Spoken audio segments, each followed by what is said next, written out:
Bem-vindos ao primeiro podcast da POCUS Braga, da AFMED, Associação para a Formação em Emergência Médica. O meu nome é José Maris, internista do Hospital de Braga, na equipa dedicada ao serviço de urgência e um profundo entusiasta da ecografia Point of Care ou ecografia à cabeceira do doente. Isto é uma das nossas primeiras iniciativas que inserimos na nossa página da internet, que espero que visitem com muita frequência. Muitas iniciativas se vão desenvolver no futuro. Continuamos com os nossos cursos a um ritmo ultrassónico. Em breve vamos a Loures. Ao Loures não. Onde é que é a sede da AstraZeneca? Algures em Lisboa, depois do Rio Douro. Iremos ao Congresso Nacional de Medicina Interna em maio. Voltamos depois a Braga. Ainda iremos a Ponte de Lima, tudo antes de agosto. E ainda daremos um salto ao Gerês, a Cabril. Espero que se mantenham atentos à nossa página, porque muito em breve abriremos as inscrições para o primeiro bootcamp de ecografia, primeiro bootcamp Eco Cabril. Mas vamos nos deixar de coisas e vamos pôr-nos em choque. O que é que vamos falar hoje? O nosso primeiro convidado, o grande João Alexandre Tavares, de Setúbal, mais propriamente do Hospital de Setúbal.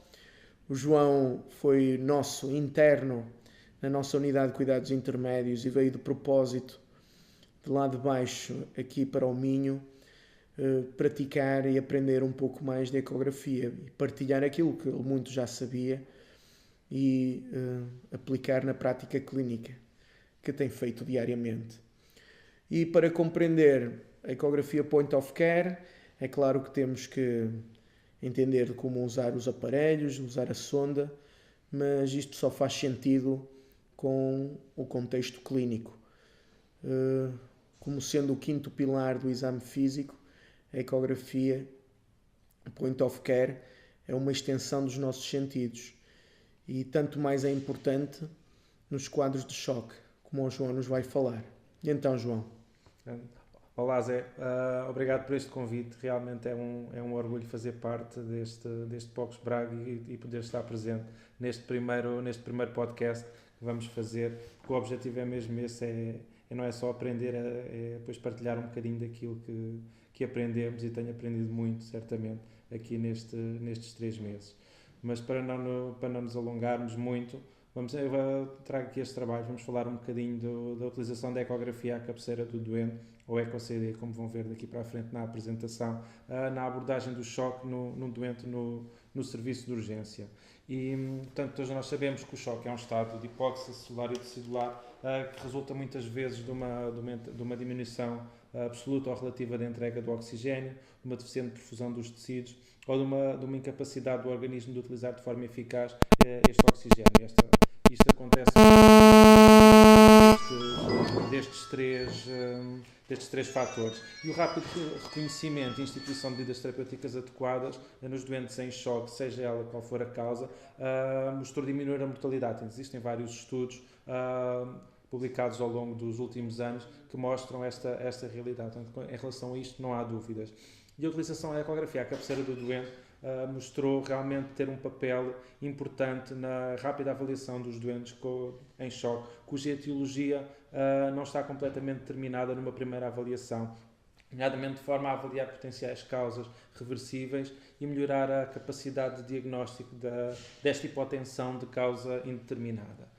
A ecografia permite, de uma forma rápida e sem riscos para o doente, portanto é ausente de radiação, obter informação clínica que é relevante e que muitas vezes tem impacto nas nossas decisões críticas necessárias, principalmente numa fase inicial em que pouco sabemos acerca do nosso doente.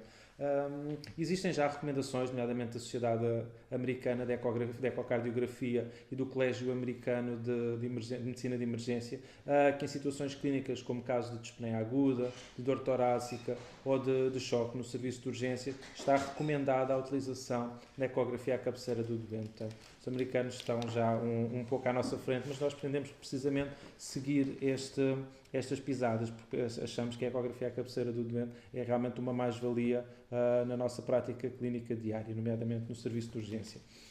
E a premissa da utilização da ecografia à cabeceira do doente baseia-se precisamente não na substituição da ecografia como substituto da história clínica e do exame objetivo, mas sim na sua adição a estes dois pilares que são fundamentais na abordagem do nosso doente, e a adição de forma a permitir a utilização baseada em sinais e sintomas clínicos, em problemas. José Mariz, ao longo deste estágio, disse inúmeras vezes: João, vamos fazer ecografia, mas qual é a pergunta que nós pretendemos fazer? E nós pretendemos fazer perguntas... Não, João, deixa-me ser a dizer. João, nós vamos fazer ecografia à cabeceira do doente, mas qual é a questão clínica? Exatamente, tanto se um doente tem, não tem edema pulmonar, se um doente está hipervolémico, se está normovolémico, tudo isto são perguntas que nós devemos fazer antes de realizar a ecografia ao nosso doente. Devemos procurar exatamente aquilo que as perguntas a quais pretendemos responder. A ecografia à cabeceira do doente é utilizada há muitos anos. Tem vindo à berra nos últimos anos, mas é verdade que desde os anos 80, 90 que é utilizado inicialmente por cirurgiões gerais na avaliação do trauma abdominal, primeiro com o protocolo FAST, do Fast Assessment Using Sonography in Trauma, e posteriormente desenvolvimento de uma série de outros protocolos, do Extended FAST, mas também do protocolo RUSH, do FIELDS, do FALLS, entre outros. E a verdade é que para a realização da ecografia à cabeceira do doente, o nível de competência que é necessário, sobretudo na sua aplicação no serviço de urgência, é um nível de competência que não é de forma alguma o mesmo nível de competência que têm os cardiologistas e que têm os radiologistas. Portanto, esta pirâmide que eu retirei do artigo que o Mariz publicou em 2018 na Revista Portuguesa de Medicina... É lá, Mariz et al. Exatamente, mostra precisamente isso, que temos dois níveis que... Mas, João, isto é adaptado do grande artigo da Price. A Price é o primeiro autor, e que são as orientações mais abrangentes da aplicação da ecocardiografia por não cardiologistas. Isto também está muito salientado nas orientações que a Sociedade Portuguesa editou recentemente, e estes três níveis é preciso ter muito, muito claro na cabeça de quem não é cardiologista a fazer ecocardiologia. Fica bem o Mariz et al, ok, mas isto é uma adaptação da adaptação. É verdade, Zé, tens razão, mas pronto, é basicamente para mostrar que o nível necessário, o objetivo não é de forma nenhuma sermos completamente minuciosos, mas o objetivo é, no limite, conseguirmos obter as janelas todas, sermos capazes de reconhecer os achados normais dos anormais, fazer diagnósticos das anomalias mais comuns e reconhecer as situações que potencialmente devem ser referenciadas. Portanto, continuando então no nosso choque, sabemos que a mortalidade no choque está muito dependente da sua causa. Por exemplo, o choque cético com mortalidades na ordem dos 40% a 60% e o choque cardiogénico com mortalidades ligeiramente mais baixas. E o diagnóstico de choque, os estudos mostram que apenas é conseguido de forma precoce em 25% a 50% dos doentes. Ou seja, mais de metade dos nossos doentes, numa fase inicial de abordagem, nós não conseguimos determinar com certeza a etiologia do choque. E a utilização da ecografia à cabeceira do doente mostrou ser capaz de aumentar esta capacidade diagnóstica em números que podem ir até aos 80%, o que é francamente uma melhoria em relação apenas à história clínica e ao exame objetivo. Só em termos de contextualização, antes de prosseguirmos, existem essencialmente quatro tipos de choque. O choque hipovolémico pode ser dividido em hemorrágico e não hemorrágico. O choque cardiogénico pode ser de etiologia isquémica, valvular ou em contexto de arritmias. O choque distributivo, temos o nosso choque cético à cabeça, mas também outras formas de choque distributivo, nomeadamente o choque endócrino, o choque neurogénico ou o choque anafilático. E finalmente o choque obstrutivo, com embolia pulmonar à cabeça, mas também em situações de pneumotórax hipertensivo, tamponamentos ou pericardite constritiva. Grande tabela. Isto parece muito simples, mas é isto que temos que ter muito claro como médicos a atuar na urgência. E separar e sistematizar muito bem. E a medicina é cheia de muitas coisas simples, mas muitas coisas simples ficam complicadas. É isso mesmo, é realmente. Este quadro resume de forma muito, muito simples, mas realmente isto é um mundo, o choque, a abordagem ao choque e aos seus diferentes tipos. Em termos de achados mais importantes, do ponto de vista da ecografia à cabeceira do doente, o diagnóstico de choque depende muito do tipo de choque, obviamente. Portanto, no choque hemorrágico e distributivo é expectável que tenhamos uma veia cava que colapsa facilmente, com um coração com uma função normal ou muitas vezes hiperdinâmico na tentativa de compensar. No choque cardiogénico, uma veia cava já dilatada e não colapsável, portanto sem variabilidade respiratória, e geralmente associado a uma depressão da fração de ejeção. No choque obstrutivo, mais uma vez, uma veia cava também dilatada e com fraca variabilidade respiratória e a presença de derrames pleurais, de sinais de sobrecarga de ventrículo direito podem nos ajudar a favorecer este diagnóstico.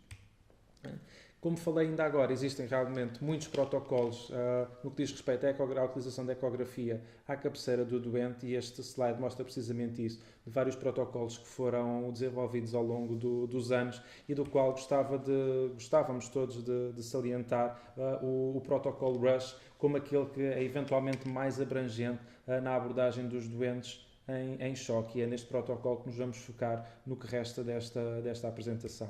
Portanto, sabemos que a ecografia point of care, à cabeceira do doente, sobretudo em situações críticas, pode ser uma mais-valia, porque muitas vezes é difícil determinar com precisão qual é que é o tipo de choque que melhor engloba a clínica do nosso doente. Ou seja, muitas vezes há uma sobreposição grande dos sinais e sintomas que o nosso doente apresenta, principalmente numa fase inicial.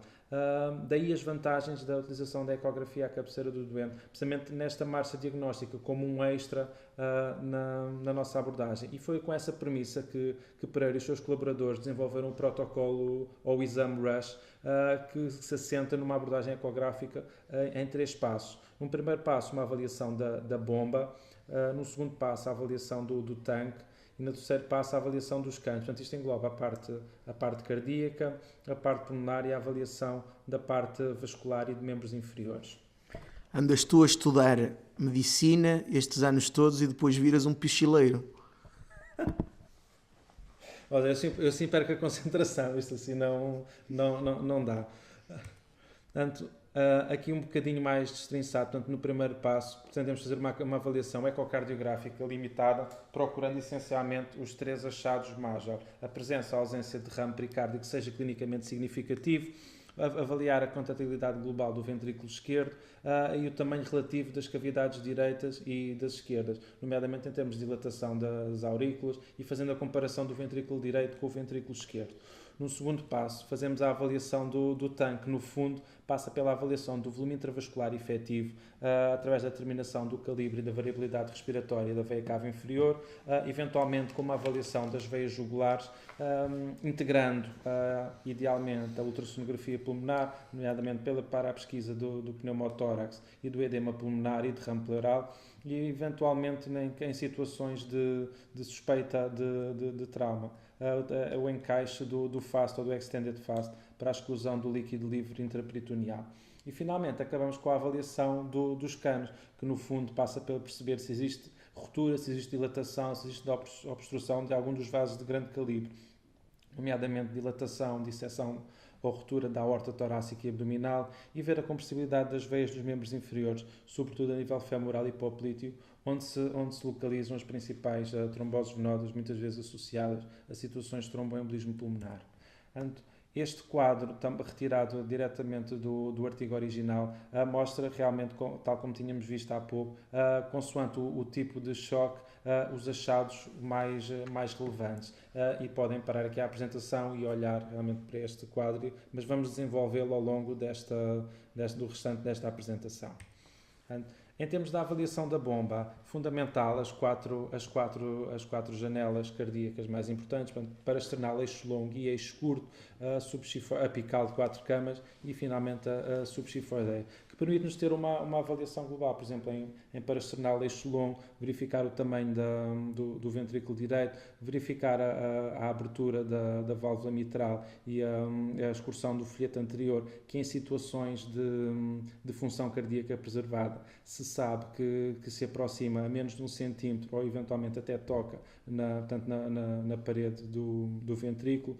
A própria excursão do endocárdio e o espessamento do miocárdio são tudo sinais que nos mostram o tipo de contração. Portanto, se estes estiverem diminuídos, muitas vezes estamos em situações de depressão da função. E avaliando nas quatro camas, conseguimos ver a contratilidade brutal, global do coração, e naquela janela que é mais fácil de obter, que é a subxifoideia, é também a janela que nos permite melhor avaliar a presença de derrame pericárdico. E que é precisamente o que é importante, para além de ver a função, é precisamente avaliarmos a presença de derrame, que se apresenta como uma área anecoica dentro do espaço pericárdico e que pode ir desde uma pequena lâmina até uma grande circunferência. Estando perante a presença de derrame pericárdico, como se vê nas imagens associadas, realmente é preciso perceber se estamos na presença de tamponamento. Ver se existe compressão das cavidades direitas, se é visto o colapso destas, principalmente na diástole, como se vê na imagem inferior, e avaliar a veia cava inferior, que deve estar dilatada e sem variabilidade no tamponamento. E chamar a atenção para isto, porque numa presença de um derrame pericárdico em que não exista uma dilatação e uma ausência de variabilidade respiratória da veia cava, dificilmente esse doente está em tamponamento, independentemente da dimensão do derrame. Em termos do choque cardiogénico e da avaliação da função global, como eu já disse atrás, esta imagem refere, a imagem superior mostra precisamente isto, portanto, vermos a excursão do endocárdio, ver o espessamento do miocárdio e ver a mobilidade do folheto anterior, para percebermos se existe um doente com um ventrículo esquerdo hipodinâmico, em que não há grande mudança nas fases, em que pelo menos existe um componente cardiogénico no nosso choque e ajudar-nos na gestão dos fluidos. Por outro lado, da presença de um ventrículo esquerdo hiperdinâmico, nomeadamente com as chamadas kissing walls, que nos dá a ideia de estarmos perante um doente depletado de volume ou a tentar compensar algum estado, nomeadamente nas fases iniciais de um choque séptico. Finalmente, a avaliar a sobrecarga das cavidades direitas, porque sabe-se que o aumento súbito da pressão vascular pulmonar leva a uma dilatação das cavidades direitas, porque estas são muito menos espessas e têm capacidade de comportar menores pressões. Portanto, esta dilatação ocorre de forma relativamente rápida. E aqui o que se vê, um ventrículo esquerdo que se torna muitas vezes do mesmo tamanho ou com dimensões ainda superiores ao ventrículo, portanto, o ventrículo direito, peço desculpa, que se fica com dimensões iguais ou superiores ao ventrículo esquerdo. E perante esta dilatação é preciso percebermos se existem sinais de hipertrofia ventricular que estão mais associados a uma dilatação mais a longo prazo, mais crónica, ou não havendo hipertrofia, mais a favor de uma dilatação aguda. E lembrarmos, nomeadamente em situações que se possam até visualizar trombos, mas mesmo que tal não se verifique, perante uma dilatação aguda do ventrículo direito, lembrar de fazer a avaliação vascular dos membros inferiores para procurar tromboses venosas, principalmente se a nossa principal suspeita for um tromboembolismo pulmonar. O segundo passo, então, a avaliação do tanque. Pode ser dividida essencialmente em 3 partes. A avaliação das dimensões e do colapso inspiratório da veia cava inferior e das veias jugulares, a avaliação de presença de líquido extravascular e a avaliação da presença de edema pulmonar e de pneumotórax. Portanto, dividimos assim a nossa avaliação do tanque. E consoante o tipo de choque, como podem ver por este esquema de cores, consoante o tipo de choque, vamos ter determinados perfis dinâmicos na nossa ecografia. Primeiro, a avaliação da dimensão e do colapso inspiratório da veia cava inferior e das jugulares. Deve ser feita a avaliação ao nível da junção entre a veia cava inferior e a aurícula direita. Essencialmente, deve ser valorizada nos extremos. Isto significa o quê? Uma veia cava inferior com menos de 1,5 cm em que haja um colapso inspiratório superior a 50%, diz-nos que estamos perante um doente claramente depletado de volume, com uma pressão venosa central baixa. Por outro lado, doentes com veia cava inferior, com calibre superior a 2,5 cm e, sobretudo, onde não haja esta variabilidade respiratória, diz-nos que estamos para um doente já bastante hipervolémico, já bastante cheio e com uma pressão venosa central alta. Lembrar-nos também, e deixo aqui essa nota, que existe uma inversão desta fisiologia nos doentes sob ventilação por pressão positiva, seja ela ventilação mecânica invasiva ou ventilação mecânica não invasiva, como é mais comum nos serviços de urgência. O segundo passo, a avaliação da presença de líquido extravascular. E aqui lembrar-nos do FAST e do Extended FAST. Portanto, no FAST, quadrante superior direito, quadrante superior esquerdo, avaliação subxifoideia e pelvis, e o EFAST, portanto, que acrescenta ainda o tórax anterior e a presença de derrame pleural. Portanto, em situações de suspeita de trauma, onde haja perdas hemáticas, onde possa haver extravasamento de fluidos, é importante esta avaliação, a procurarmos a presença de líquido livre nos principais pontos de acumulação, nomeadamente no espaço espleno-renal, entre o baço e o rim esquerdo, ou no espaço de Morrison, ou espaço hepatorrenal, entre o fígado e o rim direito. Mas também na região pélvica, que realmente ajudam à nossa avaliação dos doentes com suspeita, nomeadamente situações de trauma abdominal, a presença de líquido livre nestas localizações é, até prova em contrário, considerado sangue e, portanto, deve ser abordado como tal.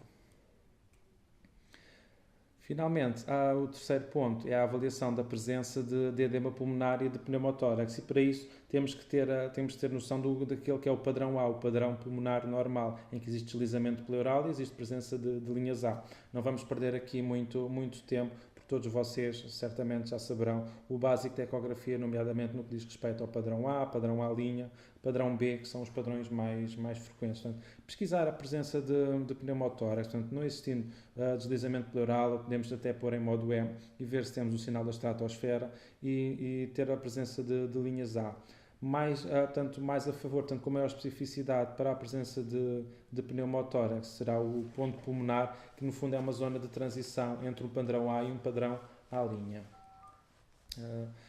Depois, o outro ponto que é importante avaliar na ecografia pulmonar é a presença de edema intersticial. Portanto, o padrão B, em que existe deslizamento pleural, existe a presença de linhas B, nomeadamente que acontece por acumulação de fluidos e por espessamento dos septos interlobulares, que permite que estes passem a ser visíveis ao ultrassom, o que não acontece no pulmão normal.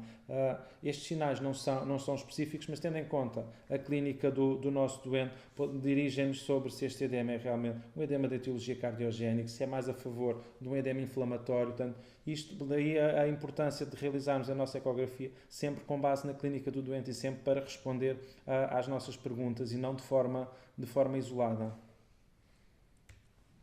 Portanto, lembrar só, e aqui também não vou entrar em grandes pormenores, mas lembrar do protocolo Blue, que foi desenvolvido por Liechtenstein, que faz uma abordagem mais sistematizada da ecografia pulmonar através da presença ou não de deslizamento pleural e depois do tipo de linhas que encontramos. Portanto, são um perfil A, um perfil B, consoante o tipo de abordagem. Como podem ver no algoritmo, conseguimos chegar a um diagnóstico que é bastante fiável. Finalmente, para terminar, o terceiro passo é a avaliação dos canos. Portanto, engloba duas partes: a avaliação da aorta, através da presença de dilatações aneurismáticas, de ruptura ou disseção, e a avaliação venosa dos membros inferiores através do método de compressão, que nos permite perceber se existem tromboses venosas clinicamente significativas. A avaliação da artéria aorta lembrar que uma dilatação, por definição, aneurismática significa um aumento do mediano superior a 3 cm da aorta abdominal, e lembrar em situações de ruptura que podemos observar esta mesma, podemos observar algum líquido livre na região. Ou situações de disseção em que se pode muitas vezes até observar um movimento livre da íntima, como podem ver na imagem inferior. Portanto, são situações que são relativamente frequentes e que podem ser life-threatening e, portanto, devem ser, perante a sua suspeita, podem ser pesquisadas ativamente e de forma rápida, sem que seja necessário, muitas vezes, obter uma estabilidade que permita levar o doente a ataque para fazer um mesmo diagnóstico. Portanto, a ecografia é realmente uma ferramenta que nos prolonga pouco tempo o nosso exame objetivo, entre aspas, porque é um complemento, e permite-nos obter muita mais informação antes ainda de termos resultados de análise e antes ainda de podermos realizar exames complementares de imagem que nos permitam obter um mesmo diagnóstico.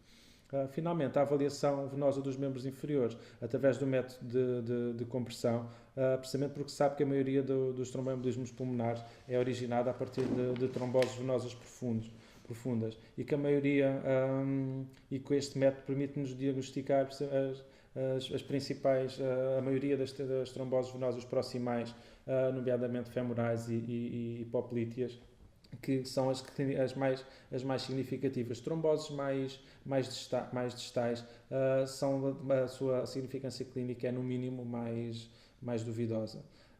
E por isso mesmo é que esta avaliação é precisamente focada em duas áreas, portanto, veia femoral proximal e veia poplítea, na fossa poplítea.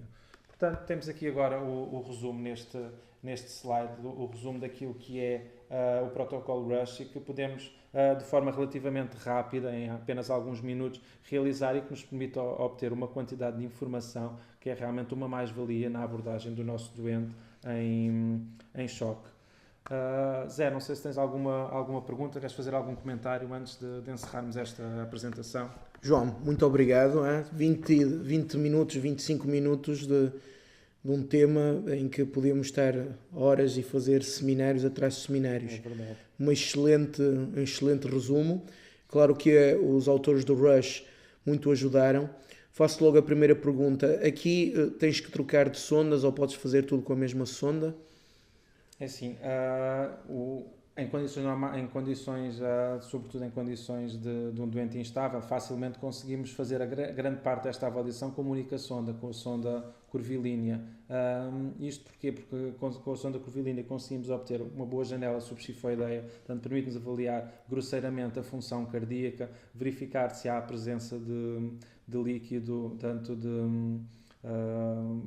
líquido de ramo pericárdico, e se este tem alguma significância. Ou seja, dá-nos para identificar os principais quadros logo imediatamente do choque obstrutivo e perante a contractilidade global, por exemplo, num choque cético, em que há uma diminuição na fase da miopatia, não é, associada à sepsis. Eu realço isto porque muitos dos que nos estão a ouvir provavelmente ainda não terão acesso completo quer à técnica da ecografia, ou poderão ter aparelhos em que não tenham a sonda cardíaca. Da mesma forma que alguém que só tenha acesso com a sonda cardíaca pode ver muito bem o líquido livre com a sonda cardíaca no abdômen, portanto ela pode ser usada. Isto desde que nós saibamos a questão clínica, que está primeiro, e não estejamos preocupados com um paradigma da radiologia, da imagiologia, da descrição. Portanto, na questão clínica, porque é que este doente está em choque? Isto faz-se em menos de 2 minutos, falo por experiência. E daí que isto não aumenta o exame físico, digamos que isto melhora o exame físico. É assim que acho que temos que ver. Não nos afasta do doente, aproxima-nos, não nos prejudica o exame físico, pelo contrário, melhora o nosso exame físico. Não vamos deixar de auscultar, não vamos deixar de palpar, não vamos deixar de inspecionar ou de percutir. Vamos sim fazer tudo isto ainda melhor, com mais rigor e tendo depois maior assertividade de não adiarmos alguns tratamentos, algumas medidas terapêuticas ou alguns exames complementares de diagnóstico. É isso. Portanto, mesmo, porque as análises levam 30, 45 minutos, uma hora, o TAC não está disponível para a gente levar o doente no momento em que ele chega. E a ecografia, numa questão de 2, 3 minutos, nós conseguimos, sem perder tempo, acrescentar uma quantidade de informação que pode fazer a diferença. Em termos de conclusão, tanto a ecografia à cabeceira é uma ferramenta realmente poderosa e pode ser utilizada na avaliação inicial de qualquer doente. Focar nas principais alterações grosseiras, lembrar que existem múltiplos protocolos, é que este protocolo Rush é aquele que será mais difundido e mais abrangente do ponto de vista dos vários sistemas. Nós no Pocos Braga falamos no usem, portanto usem ecografia, ultrassonografia na emergência médica, digamos que é uma adaptação do protocolo Rush em que não é necessária a sonda cardíaca. Com uma sonda curvilinear conseguimos fazer uma avaliação global rápida e respondendo às principais questões perante um doente em choque. Grande cena, Johnny. Deixo aqui só uma lista de algumas referências que podem consultar, artigos proeminentes na área à cabeça. Sim, aquele artigo da... Pelo eu ainda estou mesmerized. E consultem a nossa página e não querem vir aos Gerês, ao primeiro Bootcamp Eco Cabril, muito em breve, estejam atentos, vamos praticar eco de uma maneira ecológica e no meio da natureza, acampando, fazendo ecografia aos passarinhos e talvez às marmotas que encontraremos nas extensas bacias hidrográficas do Gerês. Portanto, mantenham-se atentos e até breve. Obrigado, Zé, mais uma vez. Até breve.